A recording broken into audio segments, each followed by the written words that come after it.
semua, pada video kali ini kami akan menjelaskan mengenai sejarah kebudayaan di Indonesia. Nah, sebelum itu, izinkan kami untuk perkenalan diri. Saya Justice Amma dengan NIM 232214052. Perkenalkan, nama saya Jonathan Wahyu Prabowo dengan NIM 232214051. Saya Muhammad Nevrin adalah dengan NIM 232214055.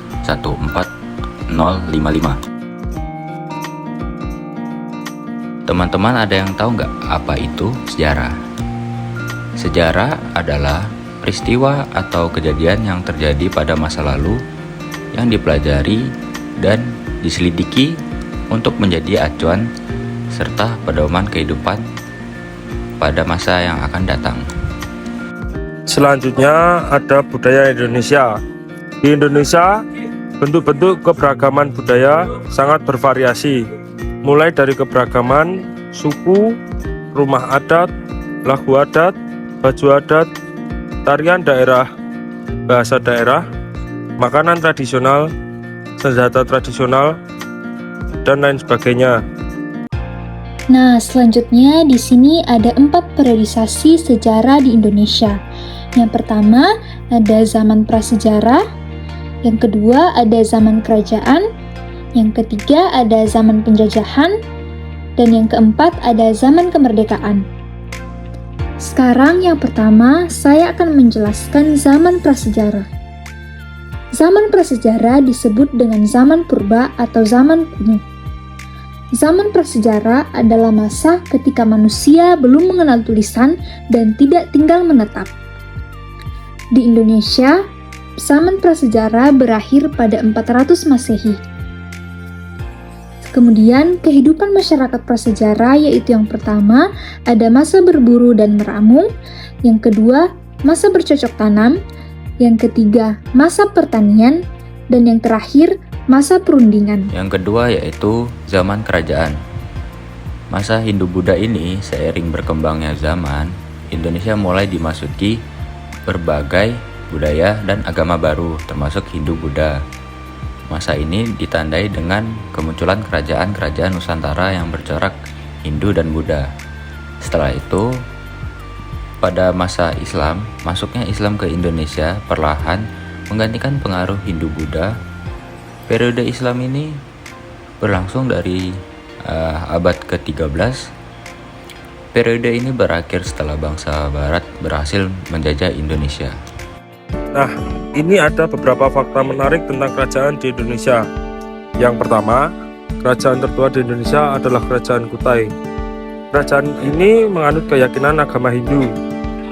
Yang kedua, kerajaan Buddha tertua di Indonesia adalah Kerajaan Sriwijaya. Yang ketiga, ada kerajaan Islam tertua di Indonesia, yaitu adalah Kerajaan Samudra Pasai. Dan yang terakhir keempat, jika ditotal, ada sekitar 112 kerajaan yang pernah berdiri di Indonesia. Yang ketiga yaitu zaman penjajahan. Indonesia pernah dijajah oleh 6 negara, yaitu Portugis, Spanyol, Belanda, Perancis, Inggris, dan Jepang.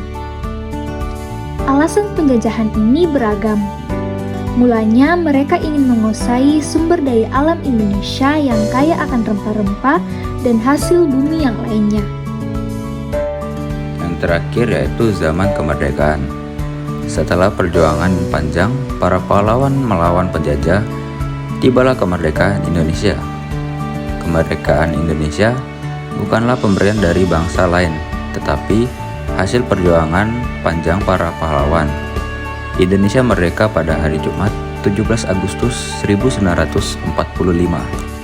Selanjutnya, ada 7 kekayaan budaya di Indonesia yang populer dan mendunia, yaitu ada beragam seperti contoh batik dari Jawa, keris dari Jawa, wayang kulit dari Jawa Timur, angklung dari Jawa Barat, Candi Borobudur yaitu Candi Buddha yang berasal dari Jawa Tengah, silat dari Sumatera Barat, dan tari saman dari Aceh.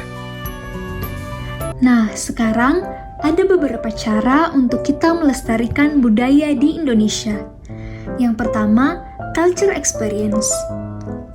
Cara culture experience merupakan pelestarian yang dilakukan dengan cara terjun langsung untuk merasakan pengalaman budaya di masyarakat.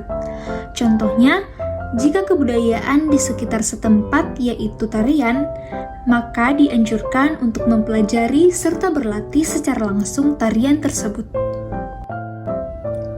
Yang kedua, culture knowledge.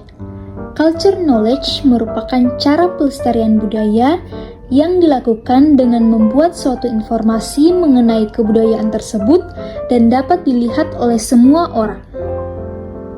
Contohnya, membuat postingan sosial media, video, ataupun artikel tulisan mengenai budaya tertentu sehingga pembaca maupun penonton dapat menikmati sekaligus mempelajarinya. Yang ketiga, menjadikan budaya Indonesia sebagai identitas merupakan cara yang kuat. Sebab, jika memiliki rasa bangga terhadap budaya sendiri, maka tidak akan mudah terjerus atau ikut-ikutan terhadap budaya asing di tengah globalisasi. Yang keempat, memiliki rasa cinta pada budaya sendiri. Generasi bangsa Indonesia, khususnya para pemuda, harus mempunyai rasa bangga dan mampu menampilkan budaya nasional di setiap momen. Yang kelima, mengekspor barang kesenian. Jika seseorang pebisnis, maka ikut serta mempromosikan kebudayaan lokal melalui kesenian yang dijual dan mengembangkan usahanya hingga dapat berkembang di kancah internasional. Dan yang terakhir, tidak terpengaruh budaya asing. Teknologi yang berkembang cukup pesat membuat terbukanya budaya asing. Nah, cara melestarikan budaya sendiri ialah dengan tidak melupakannya dan tetap dipelajari. Sekian video dari kami, semoga video ini bermanfaat. Terima kasih.